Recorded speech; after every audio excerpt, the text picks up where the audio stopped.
أشهد أن لا إله إلا الله وحده لا شريك له وأشهد أن محمدا عبده ورسوله أما بعد فأعوذ بالله من الشيطان الرجيم بسم الله الرحمن الرحيم الحمد لله رب العالمين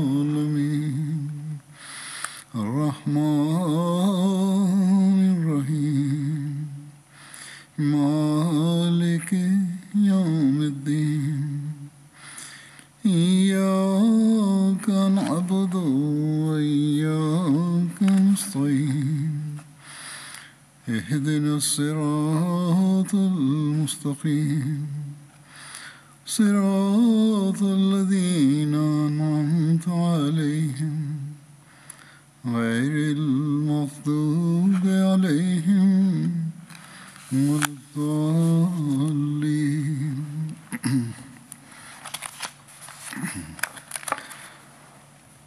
حضرت علی رضی اللہ عنہ کا ذکر چل رہا تھا. J'étais en train d'évoquer Hazrat Ali radhiyallahu anhu et je continuerai sur le même thème aujourd'hui et pour quelques sermons à venir, Inch'Allah.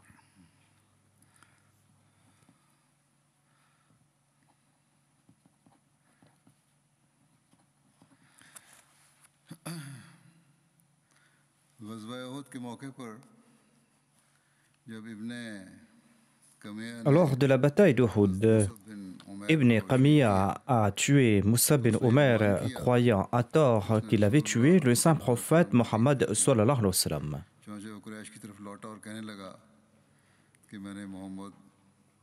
Il est retourné vers les Qurayshites en disant « J'ai tué Mohammed sallallahu alayhi wa sallam ». Moussa étant tué, le saint prophète Mohammed lui a confié le drapeau à Ali. Celui-ci et les autres musulmans ont continué le combat. Selon un récit, lors de la bataille d'Uhud, Talha bin Abu Talha, le porte-étendard des Mushrikines, a défié Hazrat Ali. Celui-ci s'est avancé et l'a assaini si violemment qu'il gisait au sol tout en frémissant. Par la suite, Ali a tué tous les porte-étendards des mécréants les uns après les autres. En voyant un groupe de mécréants, le saint prophète Mohammed lui a demandé à Ali de les attaquer. Ali a tué Amr bin Abdullah Jumaï et il a dispersé ce groupe de mécréants. Ensuite, le saint prophète lui a demandé de s'attaquer au deuxième groupe de mécréants. Ali a tué Shayba bin Malik.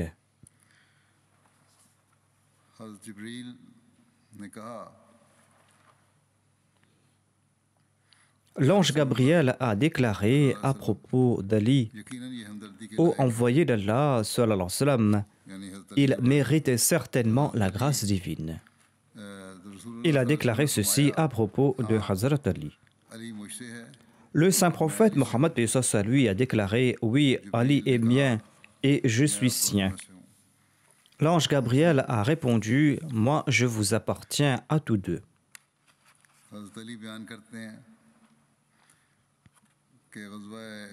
Ali déclare: lors de la bataille d'Uhud, quand les soldats musulmans se sont éloignés du saint prophète Mohammed lui, j'ai commencé à chercher sa dépouille parmi celles des martyrs. Je n'ai pas trouvé la dépouille du saint prophète Mohammed lui. Sur ce, je me suis dit, par Allah, le saint prophète Mohammed lui n'est pas de ceux qui prennent la fuite, et je n'ai pas trouvé non plus parmi les martyrs. Mais Allah est en colère contre nous et il a pris son prophète. Le salut pour moi signifie se battre jusqu'à la mort. Sur ce, j'ai brisé l'étui de mon épée. et j'ai lancé l'attaque contre les mécréants. Ils se sont dispersés ça et là, et c'est là que j'ai découvert le saint prophète Mohammed paix soit lui parmi eux. Ce sont là les récits d'amour et de fidélité ayant débuté durant son enfance, un amour et une fidélité qui se sont manifestés en toute occasion. Voici un récit à propos de la blessure qu'avait reçue le saint prophète Mohammed paix soit lui lors de la bataille d'Uhud. On a questionné Sahal bin Saad à propos de la blessure reçue par le saint prophète Mohammed paix soit lui. Il a répondu: vous m'interrogez à ce propos. Par Allah, je sais très bien qui était en train de laver la blessure du saint prophète Mohammed paix soit lui. C'est-à-dire qu'il pouvait voir ce jour encore cette scène. Il ajoute: je sais aussi qui était en train de verser de l'eau et quels étaient les médicaments qu'on appliquait sur ces blessures. Sahal ajoute: Fatima, la fille du saint prophète Mohammed paix soit lui, était en train de laver ses blessures. Ali fournissait de l'eau grâce à son bouclier. Quand Fatima a constaté que l'eau accentuait le saignement des blessures, elle a pris un morceau de tapis fait de feuilles de dattier et l'a brûlé pour la poser sur la blessure du saint prophète Mohammed paix soit lui. Le saignement a cessé et ce jour-là, la dent de l'avant du saint prophète Mohammed paix soit lui s'était brisée. Et il s'était blessé au visage et son casque s'était brisé sur sa tête. Saïd bin Musayyib relate ceci: Ali avait reçu 16 blessures lors de la bataille d'Uhud. Hazrat Muslim Maud expliquait dans ce contexte que les trésors de bénédiction sont enfouis sous pareil malheur.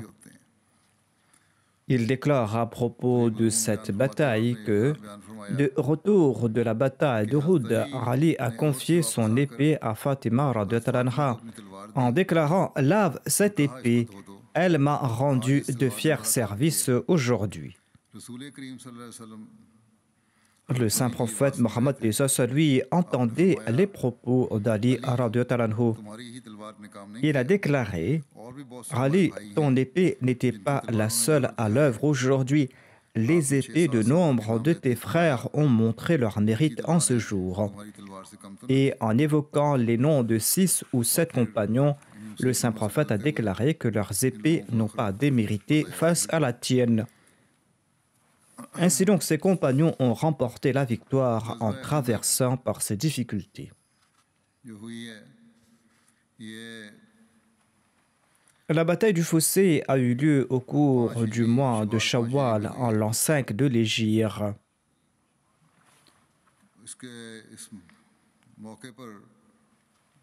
Quand l'armée des mécréants avait assiégé Médine, les chefs des mécréants ont décidé de lancer un assaut concerté sur la ville. Ils cherchaient un passage étroit sur la fosse permettant à leur cavalerie d'atteindre le saint prophète Mohammed paix soit lui et ses compagnons. Mais ils n'en ont pas trouvé. Sur ce, ils ont déclaré qu'aucun arabe n'avait usé de pareils stratagèmes dans le passé. On leur a informé qu'un persan l'avait suggéré au saint prophète Mohammed paix soit lui. Et ils ont déclaré que c'est là un stratagème de pareil genre. Ensuite, ils sont arrivés à une partie de la fosse non gardée par les musulmans. Ikrama bin Abi Jahl, Nawfal bin Abdullah, Darar bin Khattab, Khubayra bin Abi Wahab et Amr bin Abd Wood ont traversé la fosse par cet endroit. Amr bin Abd Wood a déclamé ces vers: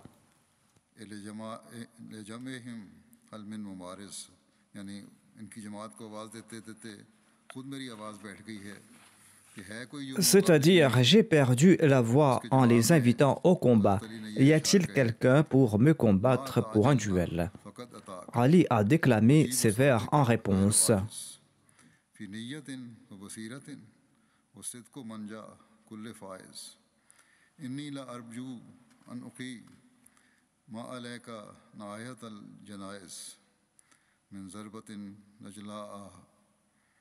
यबका ज़िक्रुहा इंदल हज़ाइस तुम हरगिज़ जल्दी न करो तुम्हारी आवाज़ का जवाब देने वाला तुम्हारे पास C'est-à-dire, ne t'empresse pas, celui qui te répond est à tes côtés.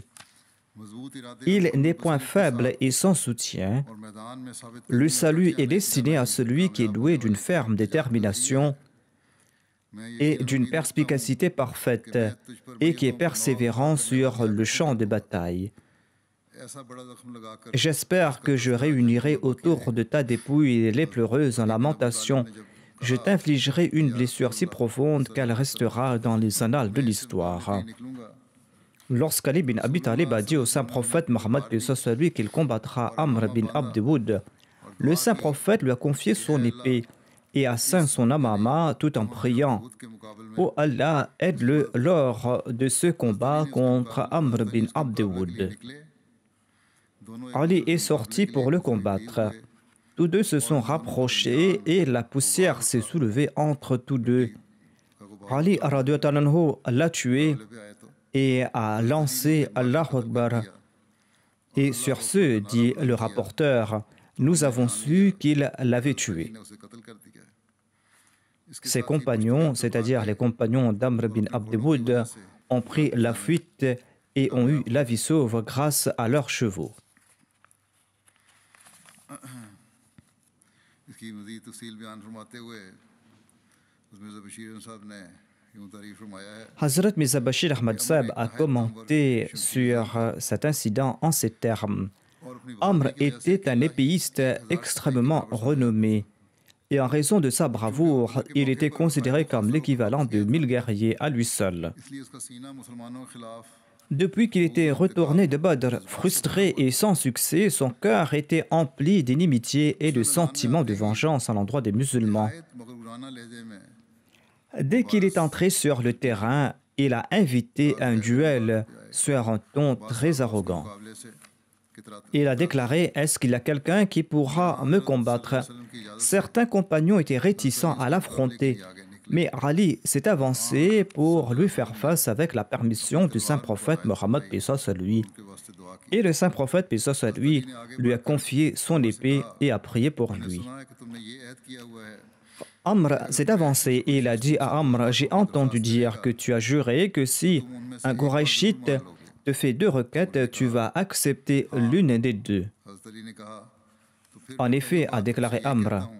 Ali a répondu, alors je te demande d'abord d'embrasser l'islam et d'être les récipiendaires des faveurs divines en acceptant le saint prophète Mohammed paix soit lui. हज़रत अली ने कहा कि अगर ये बात मंजूर नहीं है Ce n'est pas possible, a déclaré Amr. Ali a dit que si cela n'est pas possible, eh bien avance et prépare-toi à te battre contre moi. Sur ce, Amr s'est mis à rire et il a déclaré que je ne pensais pas que quiconque aura le courage de me dire pareil propos. Puis il a demandé à Ali de l'informer à propos de son nom et de sa lignée. Et après avoir entendu sa descendance, Amr a déclaré « Mon neveu, tu es encore un enfant, je ne veux pas répandre ton sang. Envoie un de tes aînés. खून तो नहीं गिराना चाहते मगर Ali a répondu तुम्हारा खून गिराना Tu ne veux pas répandre mon sang, mais moi je ne vais pas hésiter à répandre le tien. घोड़े से कूद पड़ा En entendant cela, Amr est devenu aveugle de rage et il a sauté de son cheval, il lui a tranché les jarrets et l'a mis au sol, afin qu'il n'ait plus de monture pour retourner. Puis il s'est avancé follement vers lui comme une flamme féroce et il a brandi son épée contre lui avec une telle force que l'épée a tranché le bouclier d'Ali et l'a frappé au front et l'a blessé. नारा लगाते हुए ऐसा वार किया Cependant, Ali a riposté avec une vitesse fulgurante en lançant Allahu Akbar. उसे शाने Amr était contraint de sauver sa vie. L'épée d'Ali a pénétré son épaule et l'a jeté au sol. Amr est tombé et il est mort en agonisant. कुफार ने रसूलुल्लाह सल्लल्लाहु अलैहि वसल्लम Après la mort d'Amr bin Abd Wood, les kuffars ont informé le saint prophète paix soit lui qu'ils étaient prêts à payer le prix de 10 000 dirhams pour son cadavre. ले जाओ Le saint prophète Mohammed paix soit lui a répondu « Prenez-le, nous ne consommons pas l'argent gagné de la vente des morts. रज़ील्लाह अन्हुमा बयान करते हैं कि Bara bin Azib radhiyallahu anhu relate सुलह की Quand le saint prophète Mohammed paix soit lui a ratifié le pacte de Hudaybiyah, Ali l'avait consigné en écrit et il avait écrit Mohammed, le prophète d'Allah, sur le dit pacte. Les polythéistes ont déclaré « N'écrivez pas Mohammed, le prophète d'Allah. Si nous l'acceptions comme prophète, nous n'allions pas nous battre contre lui. » Le saint prophète Mohammed lui a dit à Ali « Efface cette partie-là du pacte. » Ali a répondu que « Je ne vais pas le faire. » Sur ce, le saint prophète Mohammed lui l'a effacé de sa main et il a accepté ces termes du pacte, à savoir que lui et ses compagnons resteront 3 jours à la Mecque avec leur épée dans leur juluban. Les gens ont demandé ce que sont les juluban. Il a déclaré qu'il s'agit de la couverture dans laquelle on place l'épée se trouvant dans son étui. Hazrat Muslim Maud a commenté à propos de cet incident en ces termes. Il déclare que quand le saint prophète Mohammed lui était présent à Hudaybiyah et que les mécréants présentaient leurs conditions, les compagnons brûlaient en leur fort intérieur. Leur cœur brûlait au souvenir des exactions qu'ils avaient subies aux mains des mécréants au cours de ces 20 dernières années. Leurs épées étaient hors de leur fourreau. Ils souhaitaient qu'une occasion se présente afin de se venger des injustices qu'ils avaient subies au nom de l'islam. Mais le saint prophète Mohammed lui a écouté les mécréants et quand ils ont proposé de signer un pacte, le saint prophète Mohammed lui a signalé son approbation.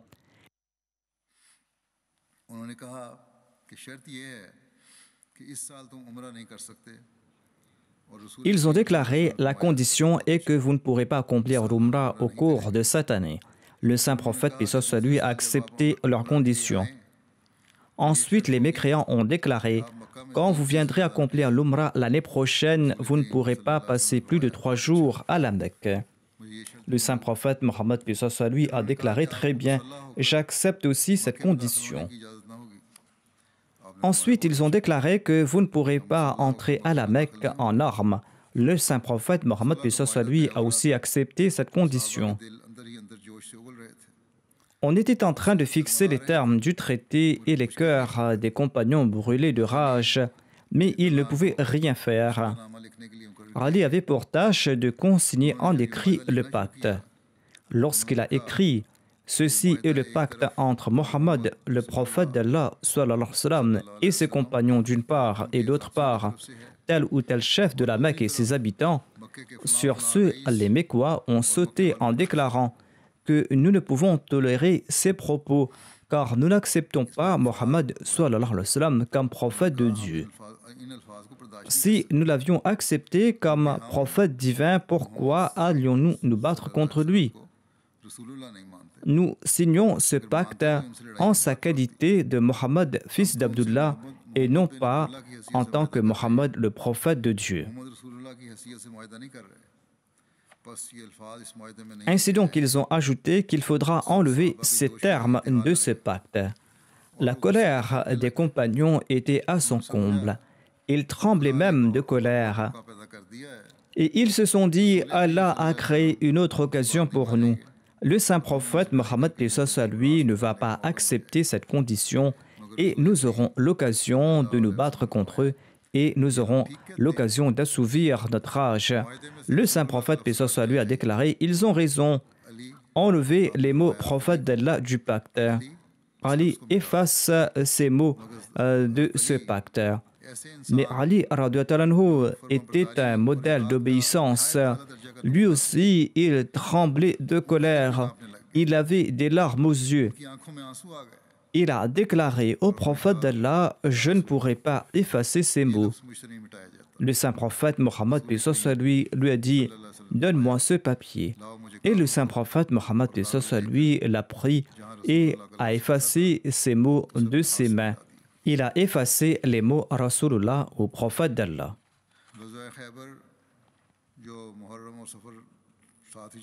La bataille de Khaybar a eu lieu en l'an 7 de l'Hégire au cours du mois de Muharram et de Safar. Il y a un long récit du Sahih Muslim à cet égard. Salama bin Aqwa relate que lorsque nous sommes arrivés à Khaybar, son chef nommé Marhab s'est avancé en brandissant son épée et en chantant « Khaybar sait que je suis Marhab, un guerrier valeureux, armé et aguerri quand la guerre vient répandre ses flammes. » Le rapporteur déclare « Mon oncle Ramir s'est avancé pour le combattre en disant « Khaybar sait que je suis Ramir, un valeureux guerrier armé fonçant au cœur des batailles. » Ils ont échangé les coups d'épée. L'épée de Marhab a frappé le bouclier d'Amir, qui s'est penché pour attaquer son adversaire par le bas, mais son épée a rebondi sur lui, lui coupant l'artère principale de l'avant-bras, causant sa mort. Salama ajoute « Je suis sorti et j'ai entendu les compagnons du Saint-Prophète dire « L'action d'Amir était vaine, il s'est tué. » Je me suis présenté au Saint-Prophète Mohammed p.s.a. lui en pleurant et je lui ai dit « Ô envoyé d'Allah, l'acte d'Amir était-il vain ?» Le Saint-Prophète p.s.a. lui a demandé « Qui a passé cette remarque ?» J'ai répondu « Certains de vos compagnons. » Il a commenté « Celui qui a dit cela a proféré un mensonge, car Amir recevra double récompense. » Puis il m'a envoyé voir Ali qui avait les yeux endoloris et qui souffrait des yeux. Et le Saint-Prophète a dit que je vais offrir la bannière à celui qui aime Allah et son prophète ou qu'Allah et son prophète aiment. Je suis allé voir Ali et je l'ai emmené. Il avait les yeux souffrants, c'est-à-dire Ali souffrait des yeux. Et je l'ai présenté au Saint-Prophète Mohammed p.s.a. lui. Le Saint-Prophète p.s.a. lui a appliqué sa salive sur ses yeux et ses yeux se sont rétablis. Le Saint-Prophète p.s.a. lui a donné la bannière. Marhab a avancé en chantant « Khaybar sait que je suis Marhab, un guerrier valeureux, armé et aguerri quand la guerre vient répandre ses flammes. » Ali, quant à lui, a déclamé ces vers.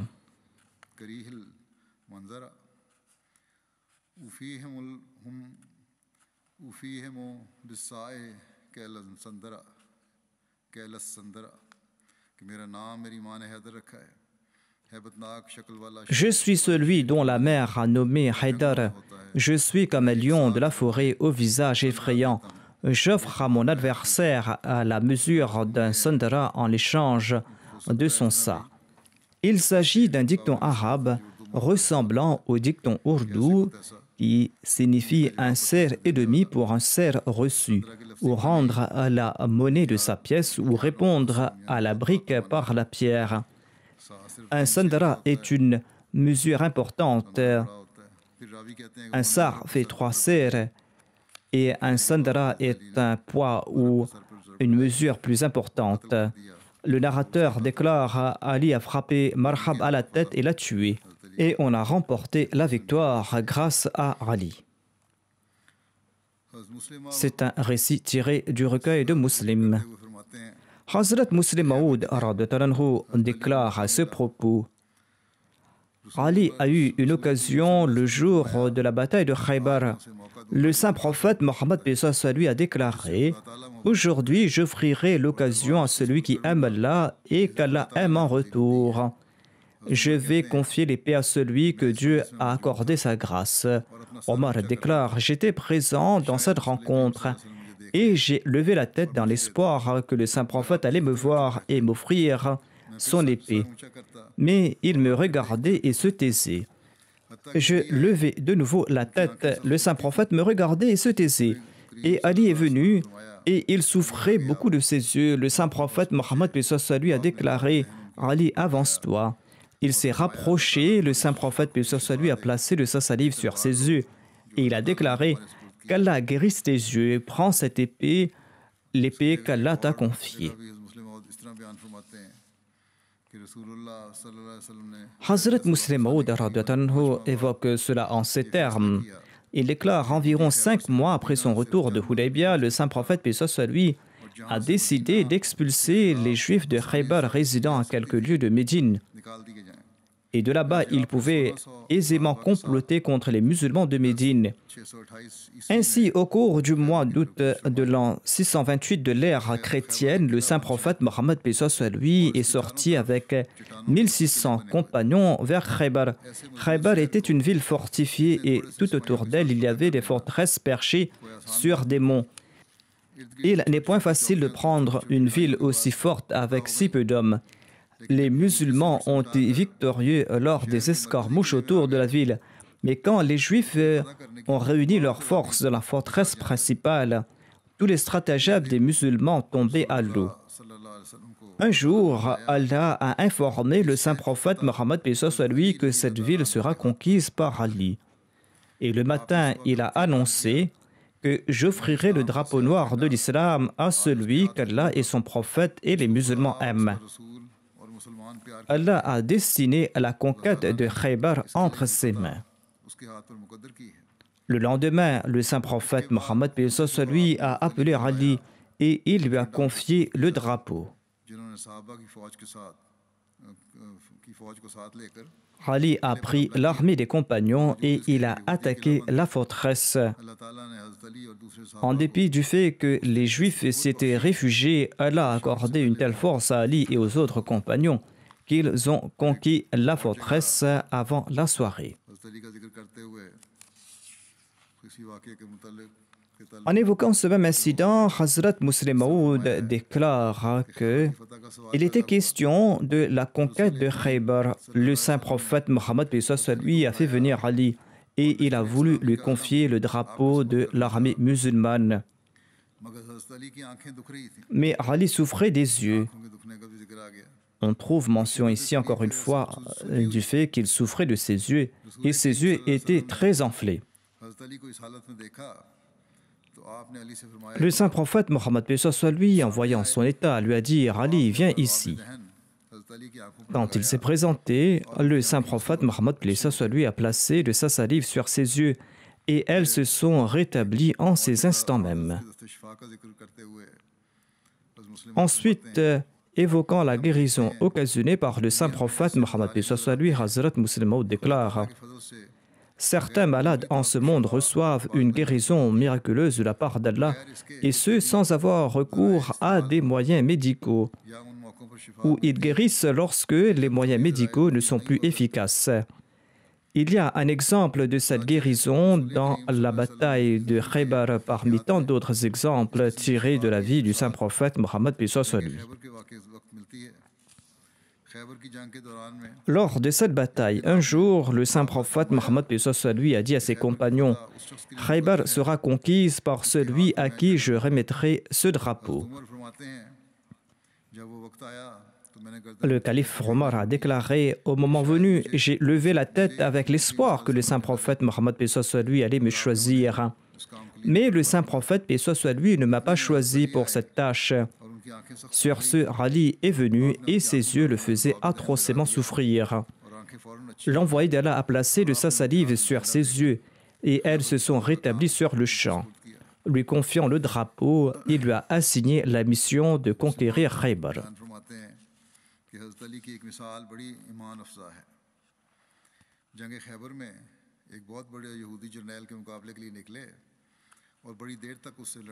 Hazrat Muslim Maud déclare: un exemple d'Ali est des plus exaltants. Il a combattu un grand chef de Khaybar lors de cette bataille. Le combat a duré longtemps car son adversaire était lui aussi un combattant aguerri. En fin de compte, Ali l'a jeté à terre et il s'est assis sur sa poitrine et il avait l'intention de le décapiter. Sur ce juif lui a craché au visage. Ali s'est levé et l'a laissé. Le juif était tout étonné de son acte et il s'est dit: il m'a maîtrisé, mais pourquoi m'a-t-il abandonné? Et il en a demandé la raison à Ali. Ali a répondu que je me battais pour le plaisir de Dieu, mais lorsque tu m'as craché au visage, je me suis mis en colère et je me suis dit que si je te tue maintenant, eh bien, je le ferai pour assouvir mon nafs et non pas pour la cause de Dieu. Ainsi donc, je t'ai laissé afin d'apaiser ma colère et afin que je ne te tue pas en raison de mon âme. C'est là une grande excellence.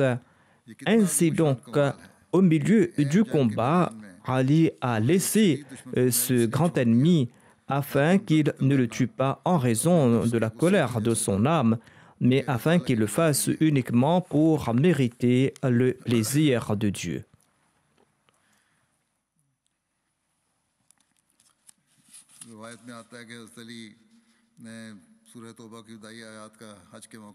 Selon les récits, Ali avait annoncé les tout premiers versets de la sourate At-Tawbah lors du pèlerinage. Abu Ja'far Muhammad bin Ali relate: lorsque la sourate At-Tawbah a été révélée au saint prophète Mohammed paix soit lui, le saint prophète paix soit lui avait déjà envoyé Abu Bakr en le nommant émir du Hajj. On lui a suggéré d'envoyer cette sourate à Abu Bakr afin qu'il en fasse l'annonce lors du pèlerinage. Le saint prophète Mohammed paix soit lui a déclaré: seul un membre de ma famille pourra accomplir ce devoir. Ainsi donc, il a fait venir Adi et il lui a dit ceci: pars avec les premiers versets de la sourate At-Tawbah et présente ces versets le jour de Mina lorsque les gens seront réunis pour les sacrifices. Annonce ce jour-là qu'aucun mécréant n'entrera au paradis. Annonce aussi qu'aucun polythéiste n'aura le droit d'accomplir le pèlerinage après ce jour. Personne n'aura le droit d'accomplir la tawaf tout nu. Et annonce aussi que l'envoyé d'Allah respectera jusqu'à son terme tout pacte conclu avec autrui. Ali bin Abi Talib est parti sur la chamelle nommée Adwa du saint prophète Mohammed paix soit lui. Il a rencontré Abu Bakr en cours de route.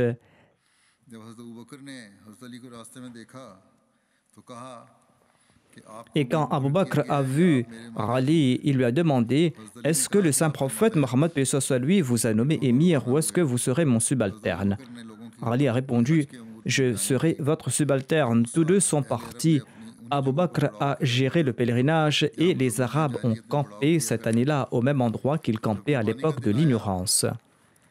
Le jour du sacrifice, Ali s'est mis debout et il a présenté l'annonce du saint prophète Mohammed paix soit lui, l'annonce qui disait qu'aucun mécréant n'entrera au paradis, qu'aucun polythéiste n'aura le droit d'accomplir le pèlerinage après ce jour, et personne n'aura le droit d'accomplir la tawaf tout nu, et que l'envoyé d'Allah respectera jusqu'à son terme tout pacte conclu avec autrui.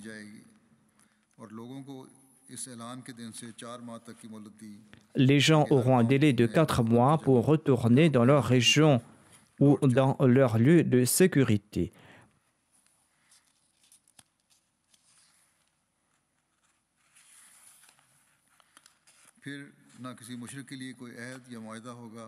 Et ensuite, il n'y aura aucun pacte avec les polythéistes où il n'y aura aucune responsabilité sur les musulmans à cet égard, hormis les pactes conclus avec le saint prophète Mohammed paix soit lui, et ce jusqu'à leur terme.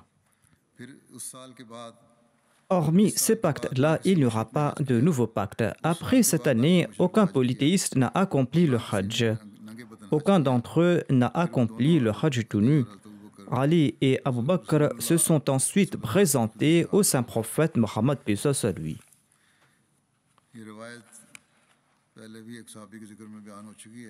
J'avais cité dans le passé le récit suivant. Je le cite de nouveau eu égard à Hazrat Ali. Ceci concerne la conquête de la Mecque, conquête qui a lieu au cours du mois du Ramadan en l'an 8 de l'Hégire, soit en janvier 630. Ali relate ceci: le saint prophète Mohammed paix soit lui m'a envoyé en compagnie de Zubair et de Miqdad bin Aswad. Il s'agit là d'un incident qui a eu lieu avant la conquête de la Mecque.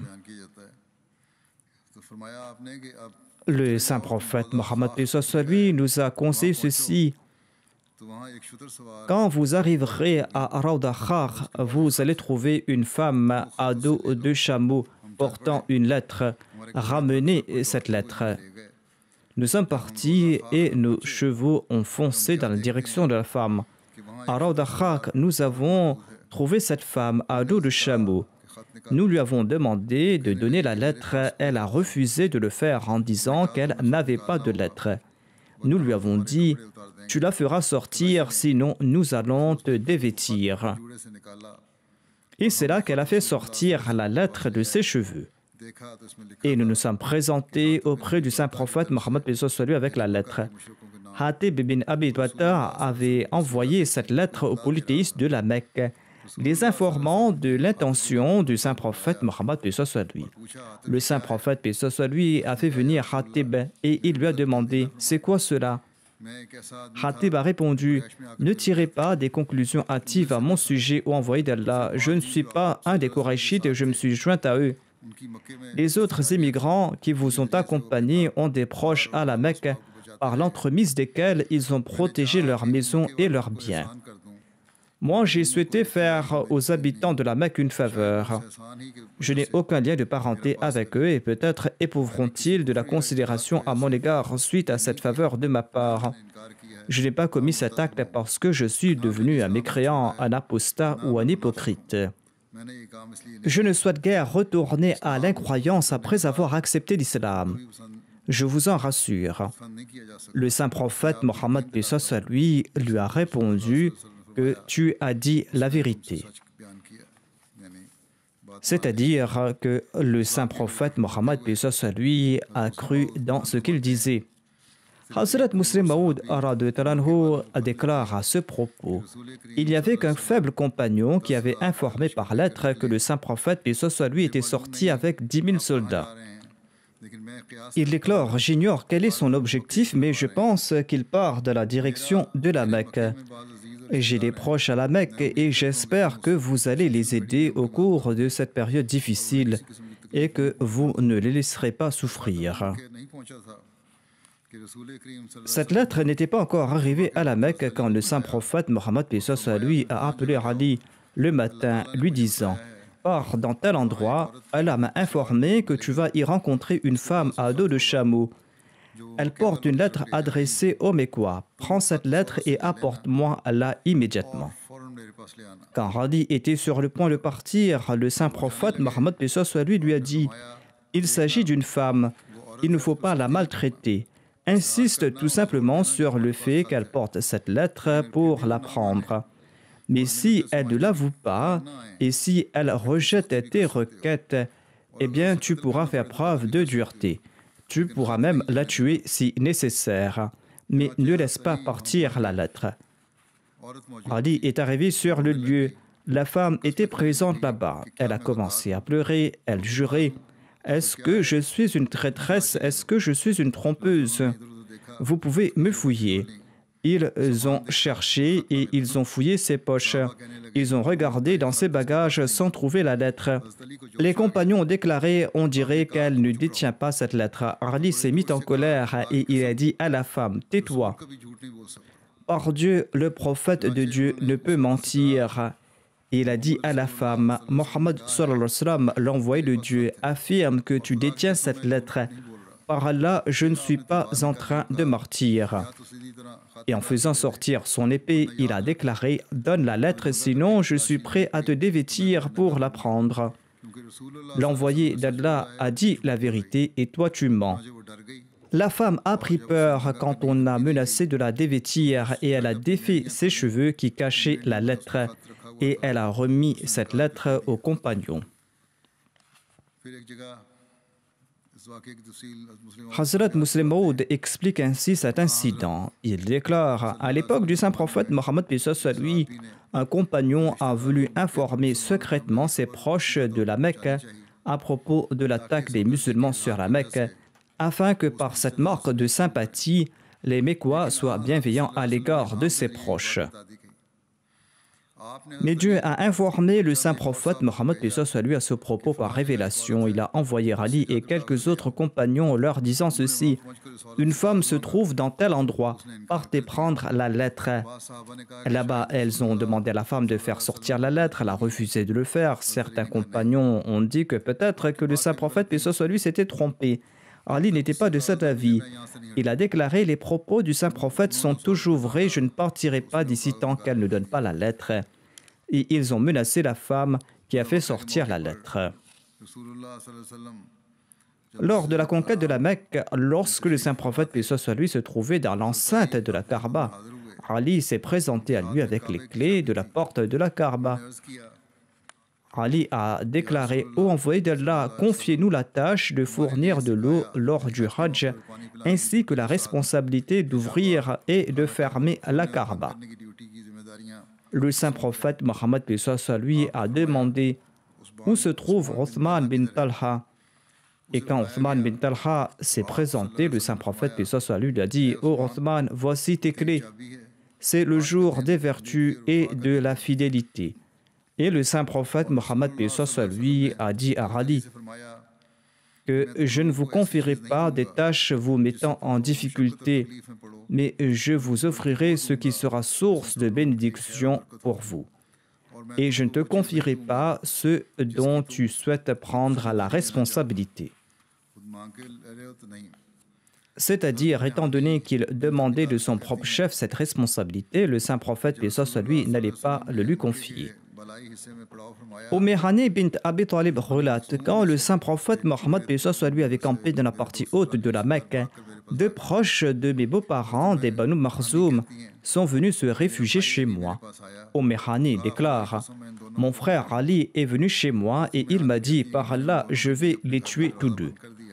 Hani déclare: j'ai fermé les portes de ma maison pour les protéger tous deux. Ensuite, je suis parti dans la partie haute de la Mecque pour rencontrer le saint prophète Mohammed paix soit lui. Il était en train de prendre son bain d'un récipient qui montrait des traces de farine pétrie. Sa fille Fatima avait placé un tissu pour lui servir d'écran. Après son bain, le saint prophète paix soit lui a changé de vêtements. Ensuite, dans la matinée, il a accompli 8 rakats de prière. Ensuite, il s'est tourné vers moi et il m'a dit: ô Hani, sois la bienvenue. Quelle est la raison de ta visite? Je l'ai informé à propos de ces deux personnes et de la réaction d'Ali, notamment que celui-ci voulait les tuer et qu'il souhaitait les protéger. Le saint prophète Mohammed paix soit lui a déclaré: j'ai accordé refuge à ceux à qui tu as accordé refuge et j'ai accordé la protection à ceux que tu protèges. Et il ne va pas les tuer tous deux. C'est-à-dire, le saint prophète a déclaré que Ali ne va pas tuer ces deux personnes. Le saint prophète Mohammed paix soit lui avait émis le décret de mort de Huwayrith bin Nuqayd car il tourmentait âprement le saint prophète Mohammed paix soit lui à la Mecque. Et il faisait de grandes déclarations pour nuire à la personne du saint prophète Mohammed paix soit lui et se moquer de lui. Car Abbas avait placé Fatima et Maktoum sur un chameau pour les envoyer à Médine, Huwayrith bin Nuqayd avait fait tomber ce chameau. Ali a tué Huwayrith bin Nuqayd lors de la conquête de la Mecque alors qu'il tentait de prendre la fuite. La bataille de Hunayn a eu lieu au cours du mois de Shawwal en l'an 8 de l'Hégire. Selon les récits, lors de cette bataille, le drapeau des émigrants était entre les mains d'Ali. Lors de la bataille, le combat était féroce et parmi la poignée de compagnons se trouvant autour du saint prophète Mohammed paix soit lui, il y avait aussi Ali radhiyallahu anhu. Lors de la bataille de Hunayn, il y avait à la tête des mécréants un homme sur un chameau brun. Il avait à la main un drapeau noir qui était attaché sur une longue lance. Les Banu Hawazim se trouvaient derrière cette personne. Quand quelqu'un se trouvait sous son emprise, il le frappait immédiatement de sa lance. Si sa victime arrivait à s'échapper de sa lance, l'homme à chameau l'indiquait à ceux qui se trouvaient derrière lui et ces derniers lui sautaient dessus. Et les autres restaient derrière celui qui était monté sur le chameau brun. Celui-ci continuait ses attaques quand Ali et Ansari se sont tournés dans sa direction et l'ont avancé pour le tuer. Ali est passé par derrière et il a frappé les hanches de son chameau. Sur ce, l'Ansari a sauté sur cette personne et l'a frappé si violemment qu'il lui a tranché le pied du moitié de sa cuisse. Par la suite, les musulmans ont lancé un violent assaut contre les polythéistes. Voici le récit de la Ghazwa d'Ali chez les Banu Taï. Le saint prophète Mohammed lui avait envoyé Ali en compagnie de 150 compagnons pour détruire l'idole des Banu Taï, l'idole qui était nommée Fuls. La région des Banu Taï se trouvait dans le nord-est de Médine. Le saint prophète Mohammed lui avait confié un grand étendard noir ainsi qu'un petit drapeau blanc à Ali pour cette expédition. Ali a lancé l'assaut contre les Banu Hatim le matin et il a détruit leur idole nommée Fuls.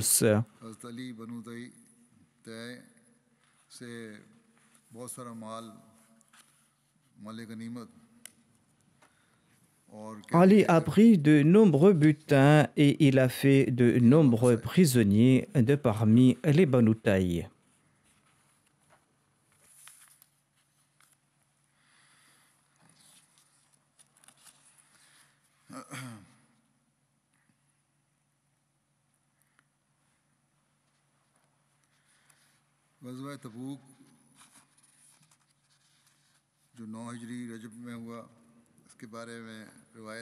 La Ghazwa de Tabouk a eu lieu en l'an 9 de l'Hégire. Le père de Moussa bin Sa'd relate que l'envoyé d'Allah désigna Ali comme son suppléant à Médine lorsqu'il se rendait à Tabouk.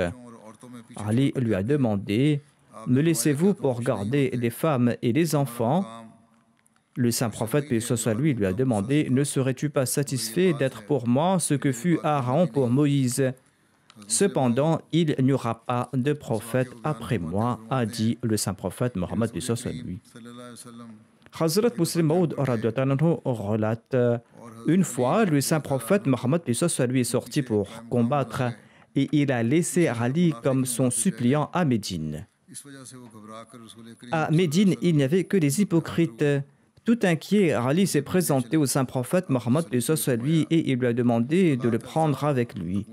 Le saint prophète Mohammed lui a dit « Ne serais-tu pas satisfait d'être pour moi ce que fut Aaron pour Moïse ?» C'est-à-dire, un jour, tu seras mon calife à l'instar d'Aaron. Cependant, en dépit de cette relation avec moi, tu ne seras pas un prophète. Le saint prophète Mohammed lui avait envoyé Ali au Yémen en l'an 10 de l'Hégire. Il avait envoyé avant lui Khalid bin Walid afin d'inviter les Yéménites vers l'islam, mais ils ont rejeté son invitation. Sur ce, le saint prophète Mohammed lui leur a envoyé Ali radhiyallahu anhu. Ali radhiyallahu anhu a présenté la lettre du saint prophète Mohammed lui aux Yéménites. Et tout le Hamdan a accepté l'islam le même jour.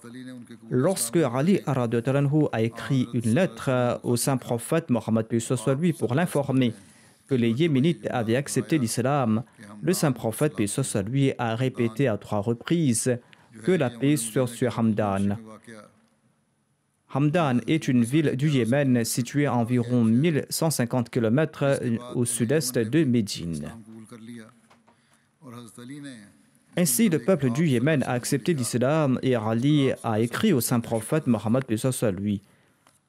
Il l'a informé à ce sujet et sur ce, le saint prophète lui s'est prosterné en remerciement.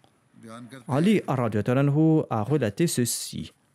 Lorsque l'envoyé d'Allah m'a envoyé au Yémen en tant que qadi, je lui ai dit « Ô messager d'Allah, vous me nommez qadi au Yémen, mais je suis tout jeune, je n'ai aucune connaissance en matière des verdicts. » Le saint prophète, paix soit sur lui, a répondu « Allah te guidera certainement et il affermira ta langue.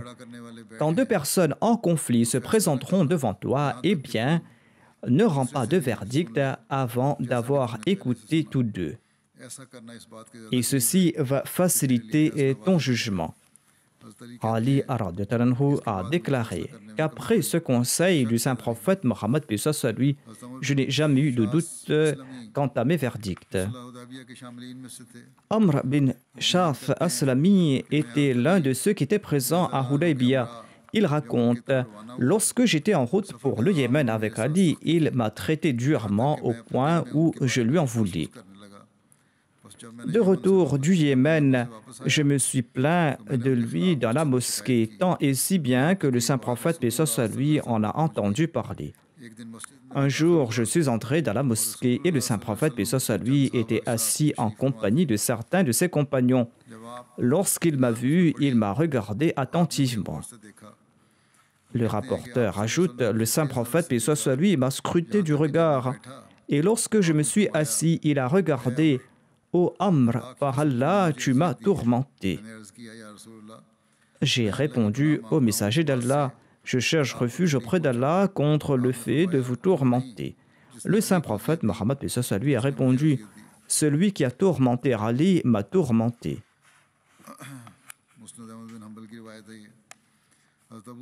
Ce récit a été rapporté par le recueil de Musnad Ahmad bin Hanbal. Je vais présenter un autre récit. Et ce récit est rapporté ici par Abu Saïd al-Khudri. Il relate à une occasion, lorsque les gens se sont plaints d'Ali, le saint prophète Mohammed paix soit lui s'est mis debout afin de s'adresser à l'assistance.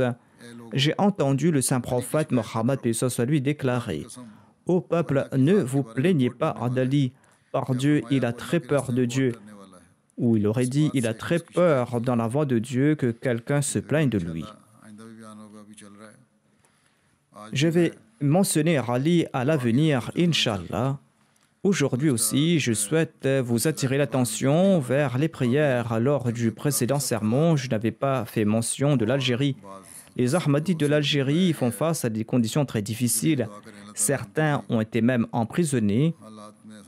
Priez pour eux, qu'Allah leur facilite la tâche et que les prisonniers soient libérés, qu'Allah accorde le discernement au gouvernement afin que l'État puisse respecter les droits des Ahmadis et que l'État soit juste à leur égard. La situation au Pakistan est en train de s'empirer pour les Ahmadis. J'avais dit que certains officiers jouaient un rôle à titre individuel. Priez également pour ces Ahmadis du Pakistan. Si Allah, le Très-Haut, ne veut pas accorder la raison à ces mollahs ou à ces officiers de l'État, s'ils ne veulent pas faire preuve de raison, si telle est leur destinée, eh bien, qu'Allah les attrape rapidement et qu'Allah soulage les Ahmadis. Après les prières, je vais diriger la prière funéraire de Rashid Ahmad Saheb, fils de Mohamed Abdullah, originaire de Rabwa. Je vais diriger sa prière funéraire en l'absence de sa dépouille. Il était le père de Tahir Nadim Saheb, qui est missionnaire et qui travaille dans le bureau arabophone. Le défunt est décédé le 28 octobre dernier à l'âge de 76 ans. Inna lillahi wa inna ilayhi raji'un. L'Ahmadiyya est entré dans leur famille par l'intermédiaire du grand-père du défunt qui se nommait Hazrat Abdul Ghafour, qui s'était rendu à Qadian accompagné de son cousin Hazrat Molvi Aladeta, et ce en l'an 1891 ou 92, et il avait prêté allégeance sur la main du Messie premier alayhi salam. Hazrat Molvi Aladeta était un savant, un érudit, il fréquentait le Messie premier alayhi salam avant sa proclamation. Il avait vu en songe que le saint prophète tenait dans sa main l'étendard du saint prophète Mohammed paix soit lui. Ainsi, Molvi Aladeta avait emmené avec lui son cousin Abdul Ghafour, qui était le grand-père du défunt. Ils étaient partis à Qadian et tous deux ont prêté allégeance aux mains du Messie premier l'Islam. Par la suite, grâce à la prédication de Molvi Aladeta, de nombreuses personnes se sont jointes à l'Ahmadiyya à Alipur et la région de Hassanpur à Multan. Le défunt a servi en tant que secrétaire des finances de sa communauté dans la région de Bahawalpur. Le défunt était une personne très pieuse. C'était une personne qui avait un grand sens de l'hospitalité. Il était très compatissant. Il était toujours en contact avec ses proches, ses voisins et les pauvres, et il s'occupait des pauvres en toute discrétion. Il laisse derrière lui son épouse Sidika Begum Sahiba, qui est la petite fille de Qadir Bakhsh, qui était un compagnon du Messie premier salam. Par la grâce de Dieu, le défunt était un moussi. Il laisse aussi derrière lui, en sus de son épouse, 3 filles et 2 fils. Comme je l'ai dit, un de ses fils est Waqf Zindagi, il est missionnaire. Il est en train de servir dans le bureau arabophone. Qu'Allah accorde son pardon et sa miséricorde à l'égard du défunt et qu'il exalte son rang.